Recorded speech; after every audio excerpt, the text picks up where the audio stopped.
Subscribe to our YouTube channel and press the bell icon to get the latest updates.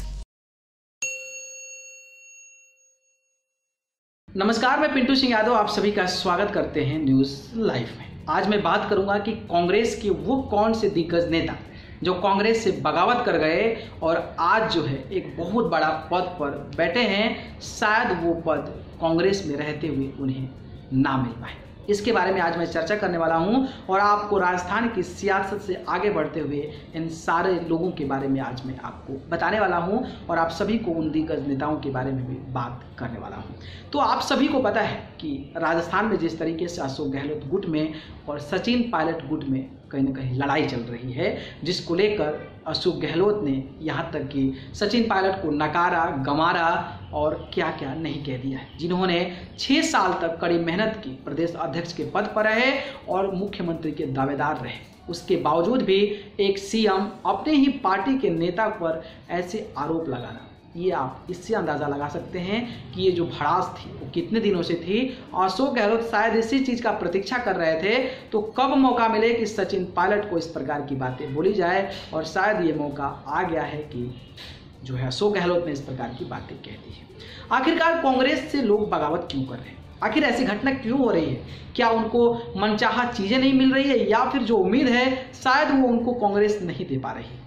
इसके पीछे की जो जानकारी है या फिर पूरा डिटेल है उसके बारे में तो हम नहीं जान सकते हैं, लेकिन जिस तरीके से लोग ऐसा भी कह रहे थे कि सचिन पायलट ने 6 साल तक जो कांग्रेस पार्टी 21-22 सीटों पर जीती थी राजस्थान में, उस सीट को बढ़ाकर 107 से ऊपर ले गए सचिन पायलट, तो इससे आप अंदाज़ा लगा सकते हैं कि उनके अध्यक्ष रहते हुए इस प्रकार का अचीवमेंट पाना कहीं ना कहीं जो प्राथमिकता होती है, जो श्रेय होता है, उन्हीं नेता को लेकर होता है। और उस नेता की उम्मीद भी बढ़ जाती है कि हमने इतने ग्राउंडली गरीबों, दलितों, शोषितों से जुड़कर जिस तरीके से काम किया तो हमें वो राइट्स नहीं मिला जिसकी लड़ाई के लिए अशोक गहलोत के साथ ही अपने पार्टी के साथ से लड़ना पड़ा था। और ऐसे भी आरोप हैं सचिन पायलट के कि अशोक गहलोत ने मुझे इग्नोर करने की कोशिश की। कोरोना काल में मेरा नाम तक नहीं दिया गया कि मैं भी इसमें एक अहम हिस्सा हूँ। मुझे ऑफिसर्स, अधिकारी को पहले ही चेतावनी दी जाती थी कि सचिन पायलट जो भी बात कहेंगे उनको इग्नोर करना है। हमारे पास फाइलें नहीं आती थी। ऐसे आरोप अगर कोई लगा कर आ रहा है तो सच्चाई तो जरूर होगी, क्योंकि एक ताकतवर और दिग्गज नेता है, कोई ऐसे आरोप लगाता है तो ऑब्वियसली इस प्रकार की चीज़ें होती। और ये भी लोग कह रहे हैं कि शायद अशोक गहलोत यही सोचते थे और किसी भी तरीके से तड़पाना था और किसी भी तरीके से हैरेस करना था ताकि सचिन पायलट को ये फैसला लेने पड़े और हमारे कोई भी प्रतिद्वंदी सामने ना आए, हमारे आगे के फ्यूचर में कोई बाधा ना आए। लेकिन सचिन पायलट ने बगावत कर लिया है और अब मामला कोर्ट तक पहुंच चुका है।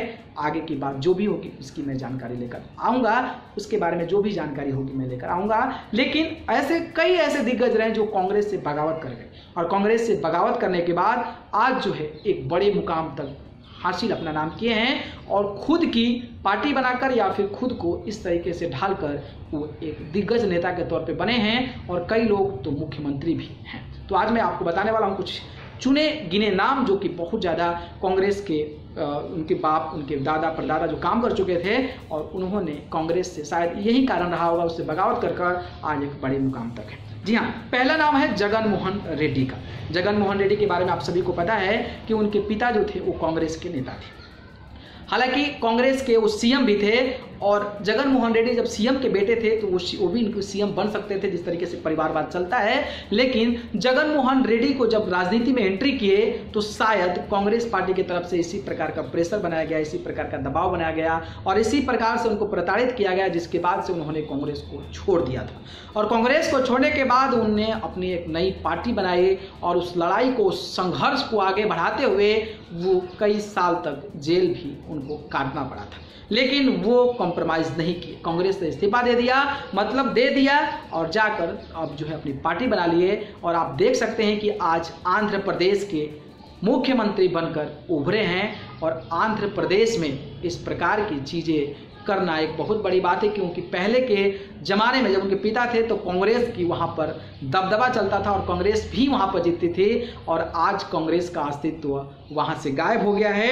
और आप इससे अंदाज़ा लगा सकते हैं कि आंध्र प्रदेश में कांग्रेस पार्टी का ना कोई सांसद है और ना कोई एमएलए है। तो इससे ही अंदाज़ा लगा लीजिए कि कांग्रेस पार्टी जो कि बहुत ज़्यादा वर्चस्व रहा करता था आंध्र प्रदेश में, और आज जो है उन्हीं पार्टी के नेता जाकर अलग खुद सीएम बन गए हैं। तो ये जगन मोहन रेड्डी की हिस्ट्री थी। दूसरा नाम होता है शरद पवार का। आप सभी को पता है कि महाराष्ट्र में कांग्रेस ने भी बहुत साल राज किया है, लेकिन कुछ अनबन के चलते, कुछ गड़बड़ियां के चलते और कांग्रेस पार्टी के जो व्यक्तित्व है, जो बयान है, उसको लेकर शरद पवार ने अपनी एक अलग पार्टी बना ली जिसका नाम एनसीपी यानी कि नेशनल कांग्रेस पार्टी थी। और आप इसका खामियाजा जो है कांग्रेस को भुगतना पड़ रहा है कि कांग्रेस जो है वहाँ पर सरकार तक नहीं बना पा रही।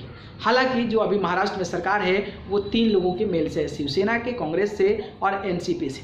लेकिन आज भी एनसीपी के नीचे ही महाराष्ट्र में कांग्रेस है और इसी से आप अंदाज़ा लगा सकते हैं कि ये कांग्रेस के दिग्गज नेता रहे, यानी कि शरद पवार किस तरीके से अलग होकर कांग्रेस पार्टी को ही दबाते नजर आ रहे हैं। दबाने का मतलब ये हुआ कि सरकार में तो हैं लेकिन उनकी जो बढ़त है वो कुछ ज़्यादा ही है। तो ये रही हिस्ट्री शरद पवार की। एक नाम और आप सभी को पता है पश्चिम बंगाल की मुख्यमंत्री ममता बनर्जी की। जी हाँ, ममता बनर्जी आप सभी को पता है कि रेल मिनिस्टर रह चुकी हैं, केंद्र में रेलवे मिनिस्टर रह चुकी हैं। इतना बड़ा ओहदा, इतना बड़ा पद पाना, और इसको लेकर वो जो है अपोजिशन लीडर, जो एनसीपी की लीडर भी थी, जिसको लेकर उनको हटा दिया गया था और उसके बाद नाराज होकर ममता बनर्जी ने अपनी एक नई पार्टी बनाई। और नई पार्टी बनाने के बाद जिस तरीके से ममता बनर्जी ने पश्चिम बंगाल की लड़ाई लड़ी और आज आप देख सकते हैं कि कांग्रेस से बगावत करने के बाद वो आज जो है पश्चिम बंगाल के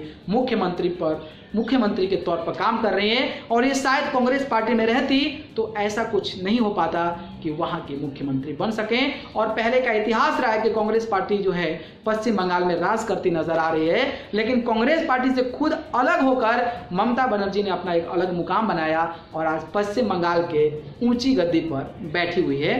तो ये नाम हो गया आपका तीसरा नाम। चौथा नाम आपका आता है हेमंत बिश्व शर्मा का। जी हाँ, अगर हम बात करें नॉर्थ ईस्ट के साइड के काफ़ी चर्चित नेता थे कांग्रेस के, और नॉर्थ साइड में कांग्रेस का बहुत ज़्यादा अच्छा बढ़त था और वहाँ पर सरकारें बनाती थी। अगर हम असम साइड से उधर चले जाएं तो वहाँ पर कांग्रेस का बहुत ज़्यादा दबदबा रहता था।